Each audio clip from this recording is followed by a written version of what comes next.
Hi everyone. उम्मीद है आप सब अच्छे होंगे और आपकी तैयारी भी अच्छी चल रही होगी। आज हम बात करने जा रहे हैं एमिली एलिजाबेथ डिकिंसन की, जिन्होंने एक बड़ी मशहूर पोयम लिखी है जो हमारे सिलेबस में है और जिसका नाम है सक्सेस इज काउंटेड स्वीटेस्ट, यानी सफलता किन लोगों को सबसे ज़्यादा प्रिय होती है, प्यारी लगती है।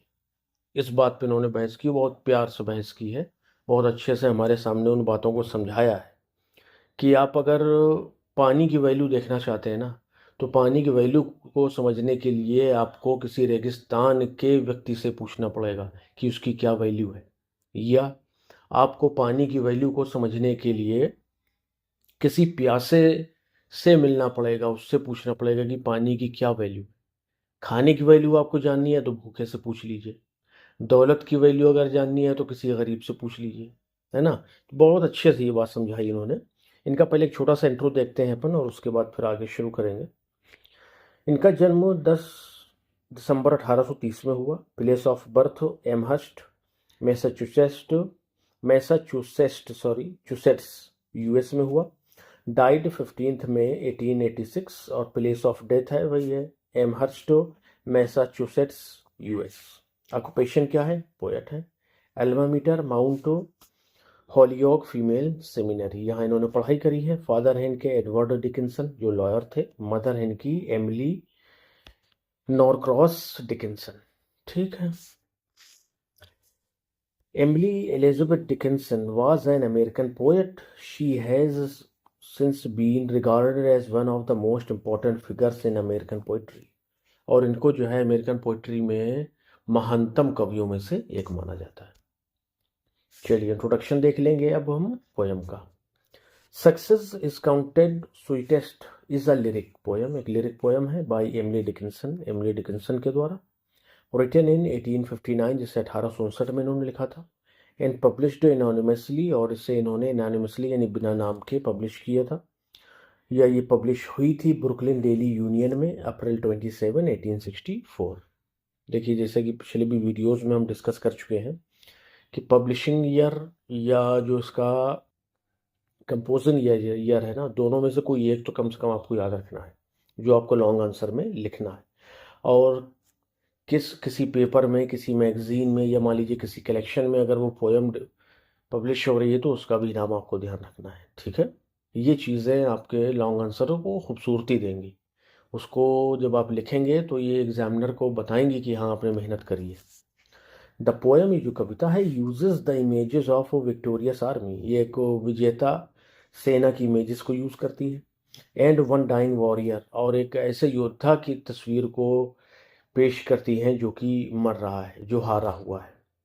टू सजेस्ट, हमें सजेस्ट करने के लिए, समझाने के लिए, दैट की ओनली वन, वही व्यक्ति जो हु हैज सफर्ड डिफीट, जिसने हार का मजा चखा है ना, कैन अंडरस्टैंड सक्सेस, वही सफलता को अंडरस्टैंड समझ सकता है। ठीक है। चलिए अब समरी देख लेंगे इसकी। In Emily Dickinson's poem the speaker claims, Emily Dickinson की पोएम में स्पीकर क्लेम करता है दैट की दोज, वो हु जो नेवर सक्सीड, कभी सफल नहीं हुए, वैल्यू सक्सेस द मोस्ट, सबसे ज़्यादा वही सफलता को वैल्यू देते हैं। सही बात है। Only someone who deeply needs something, और ऐसा कोई जिसको बहुत ज़्यादा किसी चीज़ की ज़रूरत हो, can truly understand its worth, वही उसकी कीमत जान सकता है। Just like nectar is the sweetest to someone thirsty, जैसे कि एक अमृत, जैसे कि अमृत होता है किस व्यक्ति के लिए जो बहुत ज़्यादा प्यासा है। अमृत तो खैर सबके लिए बड़ा इम्पोर्टेंट है, अगर मिल जाए तो उसके लिए महानतम चीज़ों में से एक होगा वो, बल्कि महानतम होगा। यहाँ पर आप पानी से समझिए कि यानी अगर कोई प्यासा है ना, वही पानी की वैल्यू बता सकता है। हम तो नहीं बता सकते कि हमारे चारों तरफ जहाँ मन हुआ वहाँ से लेके पी लिया, घर में है वहाँ पी लिया, बाहर निकले दुकान से लेके पी लिया। अगर कहीं रोड किनारे हैं तो आपको हैंडपम्प्स वगैरह मिल जाएंगे, लेकिन उन जगहों को सोचिए जहाँ पर कि पानी का नामो निशान नहीं, लोगों को कई कई किलोमीटर दूर जाना पड़ता है पानी लेने, तो वो वैल्यू बताएंगे आपको, ये समझाना चाह रही हैं। She illustrates this with an image of a defeated, ये समझाना चाहती हैं दिस, इसको, इस बात को, विथ एन इमेज, एक तस्वीर के जरिए, ऑफ अ डिफीटेड, एक हारे हुए, डाइंग और मरते हुए सोल्जर की। एक हारे हुए और मरते हुए सोल्जर की तस्वीर को दिखाते हुए इस बात को और क्लियर करना चाहती हैं। हु लाइंग, जो पड़ा हुआ है, फार फ्रॉम बैटलफील्ड, युद्ध क्षेत्र से काफी दूर। Here's the triumphant sounds of victory, वो जीत के विजय पताका को सुनता है। एक अच्छा वर्ड है जो यूज होता है हिंदी में, विजय पताका। या यहाँ पर कह दीजिए कि जो जीते हुए सिपाही हैं वो जश्न मना रहे हैं, तो उनके जश्न को वो सुन रहा है।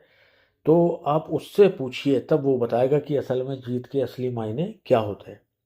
दिस सोल्जर, ये जो सिपाही है, दो डिफीटेड, यद्यपि इसे हरा दिया गया है, कैन अंडरस्टैंड विक्ट्री, ये समझ सकता है जीत को, मोर डीपली, कहीं ज्यादा गहराई से। मोर डीपली, कहीं ज्यादा गहराई से, देन दोज, उन सिपाहियों की अपेक्षा, हु एक्चुअली वन, जो जीत चुके हैं।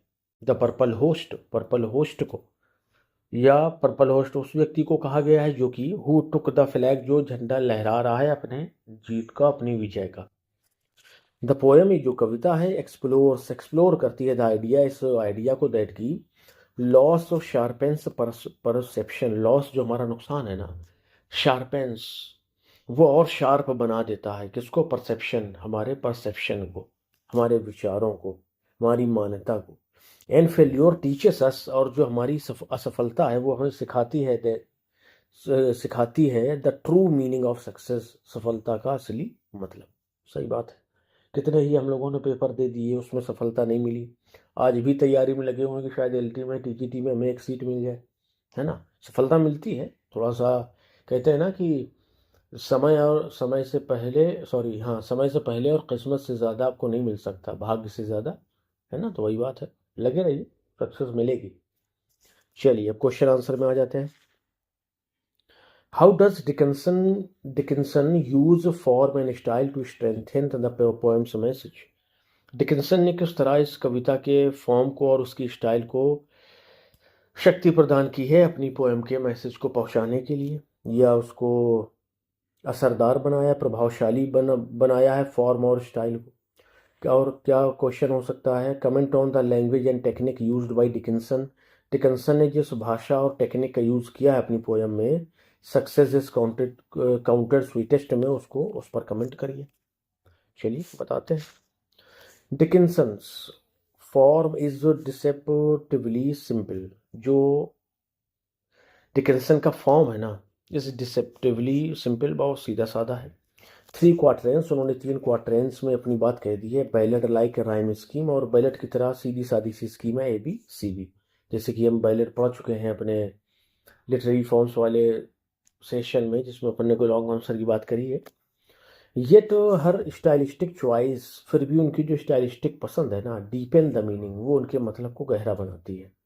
द ओपनिंग लाइन्स, जो ओपनिंग लाइन्स हैं, success is counted sweetest by those who never succeed, करेंगे सफलता उन्हीं को समझ आती है या उन्हीं को सबसे प्यारी लगती है जो कभी सफल नहीं हुए।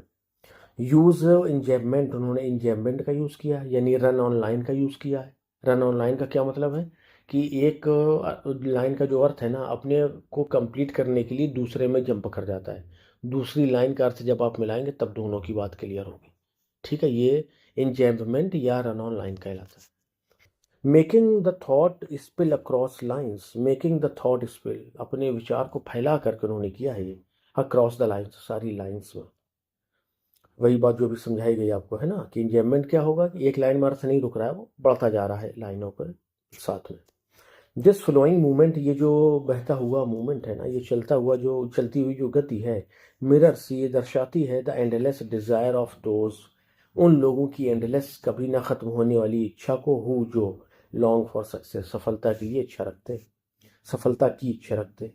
दिस सटल इम्परफेक्शन मिरर्स, और ये जो सटल, साफ दिखाई देने वाला इम्परफेक्शन है ना हमारा, मिरर्स, ये दर्शाता है द थीम ऑफ लॉन्गिंग, इच्छा की थीम को। Just as success always feels slightly out of reach for the defeated, क्योंकि जैसे कि, सॉरी, जस्ट एज, जैसे कि सक्सेस ऑलवेज फील्स स्लाइटली, जो सफलता है उसको हमेशा ऐसा महसूस किया जाता है कि जैसे वो आउट ऑफ रीच है, पहुंच से बाहर है, फॉर द डिफीटेड, हारने वाले के लिए। सही है, तभी तो हारा है वो। ठीक है, आगे देखेंगे। हर यूज ऑफ सिलेंट राइम, और उनका जो सिलेंट राइम का यूज है ना, ऑल्सो एड्स टेंशन, ये भी टेंशन को बढ़ाता है। फॉर एग्जाम्पल जैसे कि सक्सीड को इन्होंने नीड से क्या किया है, राइम किया है, तो ये सिलेंट राइम होगी, मतलब एग्जैक्ट वर्ड्स या लेटर्स ना हो और दोनों राइम कर रहे हैं। आर नियर राइम्स, करीब करीब राइम है ये। डिकेंसन्स डैशेस एंड पॉजेज, जो डिकेंसन ने डैशेस और पॉजेज का यूज़ किया है, हाइटन ड्रामा, वो ड्रामा को और बढ़ा देते हैं। इन द लास्ट स्टेंजा, आखिरी स्टेंजा में, एज ही डिफीटेड डाइंग, जैसे वो हार करके मर रहा है, फोर्सेस, ये फोर्स करता है द रीडर, रीडर को टू स्लो डाउन, कि वो धीमा हो जाए। इकोइंग द सोल्जर से लेबर्ड ब्रेथ्स, क्योंकि इस बात से वो जो मरता वो सिपाही ना, उन्होंने उनकी भारी सांसों को दिखाया है कि वो किस तरह से मेहनत करके सांस ले रहा है, यानी उसको सांस लेने में दिक्कत है, वो शायद हमें छोड़ के जाने वाला है। The death in forbidden year makes us pause, और जो ये sorry dash in forbidden year में जो उन्होंने डैश का यूज़ किया है ना, मेक अस पॉज में रोकने पर बाध्य हो, मजबूर करती है रुकने पर। एम्फोसाइजिंग एक्सक्लूजन एंड पेन, ये एक्सक्लूजन अलगाव को, एंड पेन और दर्द को क्या करती है, एम्फोसाइज, उन पर जोर देती है। स्टाइलिस्टिकली डिकेंसन से चॉइस ऑफ कंप्रेस्ड लैंग्वेज, जो डिकेंसन की स्टाइल है जिसमें कि उन्होंने कंप्रेस्ड भाषा का यूज़ किया, मेक्स हर मैसेज पावरफुल, उनके मैसेज को, उनके संदेश को पावरफुल बनाता है। इंस्टेड ऑफ लॉन्ग एक्सप्लेनेशन, लंबे लंबे एक्सप्लेनेशन के बजाय, शी यूज शार्प फ्रेजेस, वो बहुत शार्प फ्रेजेस का यूज़ करती है, दिल को छू लेने वाले। सोरेस्ट नीड, यानी करेंगे अगर आपको नेक्टर की वैल्यू समझना है ना, तो सोरेस्ट नीड वाले से, जिसको बहुत ज़्यादा ज़रूरत हो ना, उससे पूछिए, वो बताएगा आपको। एंड और पर्पल होस्ट, ये जो इन्होंने यूज़ किया है विजेताओं को दिखाने के लिए, तो ये जो इनके शार्प फ्रेजेस है ना, लॉन्ग एक्सप्लेनेशन के बजाय, ये और कारगर बनाते हैं इनके मैसेज को। These short bursts carry strong emotion, ये जो शॉर्ट बर्स्ट है ना, ये छोटे छोटे जो इनके यूजेस हैं फ्रेजेस के, ये कैरी स्ट्रॉन्ग इमोशन, अपने साथ बहुत स्ट्रॉन्ग इमोशंस को लेकर के चलते हैं, गहरी भावनाओं को लेकर के चलते हैं। एंड रिमेन अनफॉरगेटेबल, और ये ऐसे हमारे लिए हो जाते हैं जिनको हम भूल नहीं सकते। बाई कंबाइनिंग बैलेड रिदम को कंबाइन करके, सिलेंट राइम के साथ में, डैशेस के साथ में, ब्रेविटी यानी कंसाइजनेस के साथ में, Dickinson creates a form, Dickinson ने एक ऐसे फॉर्म को इजाद किया है दैट मैचेस हर थीम, जो उनकी थीम को मैच करता है, sorry. Success is elusive, fragmented and understood best through the loss. Success is elusive, जो सक्सेस है ना वो बहुत इल्यूसिव है, फ्रेगमेंटेड बिखरी हुई है, अंडरस्टूड बेस्ट थ्रो, और इसे समझा जा सकता है सबसे ज़्यादा किसके द्वारा, लॉस, नुकसान के द्वारा, यानी जब तक आप कुछ खोएंगे नहीं तो आपको उसके पाने की वैल्यू नहीं पता चलेगी। इल्यूसिव समझ रहे हैं, इल्योर से बना है, इल्यूसिव मतलब बहुत हमें आकर्षित करने वाली है ना, लालच देने वाली। हर style makes the universal truth, उनकी स्टाइल एक यूनिवर्सल सत्य को हमारे सामने पेश करती है। फील इमेजिएट एंड इटर्नल, जिसे हम फील महसूस करते हैं, इमेजिएट कि ये होना ही चाहिए, तुरंत होना चाहिए, एंड इटर्नल, और ये शाश्वत है, यानी हमेशा से और हमेशा के लिए। ये बात तो आप दिमाग में रख लीजिए कि अगर आपको सफलता की वैल्यू जानना है तो किसी असफल व्यक्ति से पूछिए, पैसे की वैल्यू जानना है तो गरीब से पूछिए, रोटी की वैल्यू जानना है तो भूखे से पूछिए, पानी की वैल्यू जानना है तो प्यासे से पूछिए। ठीक है, चलिए नेक्स्ट क्वेश्चन देखेंगे। व्हाट इमेजरी, किस प्रकार की इमेजरी एंड सिंबल्स, और सिंबल्स डज डिकन्सन ने यूज़ किए हैं to express her idea of success, अपने सक्सेस के विचार को एक्सप्रेस करने के लिए। चलिए देखते हैं, इमेजरी और सिंबल्स की बात करेंगे अपन। एमिली डिकन्सन एनरिचेस हर शॉर्ट पोएम, इन्होंने अपनी छोटी सी पोएम को बड़ा इनरिच कर दिया है विथ पावरफुल इमेजरी के ज़रिए, एंड सिम्बोलिज्म, और प्रतीकों के ज़रिए। The central image of nectar, अमृत की जो इमेज है वही सेंट्रल या मुख्य इमेज है। सिम्बोलाइज, ये सक्सेस को सिम्बोलाइज करती है। Just as nectar is sweet only to someone thirsty, जैसे कि नेक्टर, अमृत जो है वो उन्हीं को स्वीट मीठा लगता है कि जो प्यासे हैं। So to is success valuable only to those who have failed, और सक्सेस उन्हीं के लिए वैल्यूएबल है जो ऑलरेडी फेल हो चुके हैं, असफल हो चुके हैं। द लाइन, और ये जो लाइन है, to comprehend the nectar requires sorest need, कि अगर आपको अमृत की वैल्यू जानना है ना तो आपको रिक्वायर आवश्यकता होगी सोरेस्ट नीड, एक ऐसे व्यक्ति की जो बहुत ज़्यादा इसकी ज़रूरत में हो, जिसको सबसे ज़्यादा इसकी ज़रूरत हो। ट्रांसफॉर्म्स अ सिंपल इमेज, ये एक सिंपल इमेज सीधी सादी तस्वीर को ट्रांसफॉर्म कर देती है इनटू अ यूनिवर्सल ट्रूथ, एक यूनिवर्सल सच में।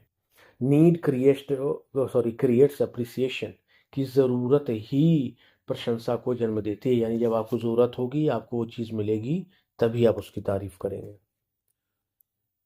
डिकिंसन जो है ऑल्सो यूज़ करती हैं मिलिट्री इमेजरी को, मिलिट्री इमेजरी जो इन्होंने फौजियों का क्या दिया एग्जाम्पल, कि एक विजेता फौज है और एक हारी हुई फौज है, एक हारा हुई सिपाही है, दोनों में जो इन्होंने हार और जीत का डिफरेंस दिखाया है ना, उसी को कह रहे हैं कि इन्होंने मिलिट्री इमेजरी को भी यूज़ किया है।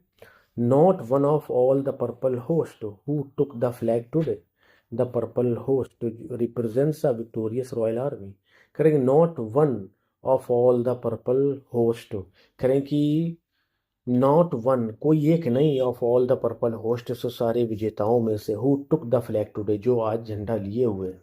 ये जो पर्पल होस्ट है रिप्रेजेंट करता है विक्टोरियस रॉयल आर्मी, एक विक्टोरियस राजसी सेना को। The flag is the symbol of Trump, और जो फ्लैग है वो जीत का प्रतीक है, ऑनर सम्मान का प्रतीक है, एंड पोजीशन और अधिकार का प्रतीक है। येट डिकिंसन इंसिस्ट, सो फिर भी डिकिंसन इंसिस्ट करती हैं दैट की दीज विक्टर्स कैन नॉट, ये जो विजेता है ना, can not tell the definition so clear of victory, ये उतनी अच्छे से जीत की डेफिनेशन को नहीं बता पाएंगे एज द डिफीटेड सोल्जर, जितना कि वो डिफीटेड हारा हुआ सोल्जर बताएगा जो उस युद्ध में मरने के करीब पहुंचा दिया गया।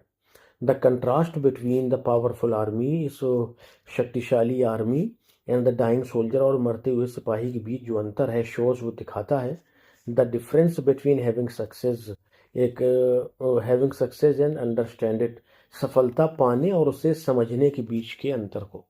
यानी सफलता तो मिल गई, लेकिन जिसको मिली वो नहीं समझ पा रहा, जिसको नहीं मिली वो इसको समझ सकता है, हमें उसको समझा सकता है।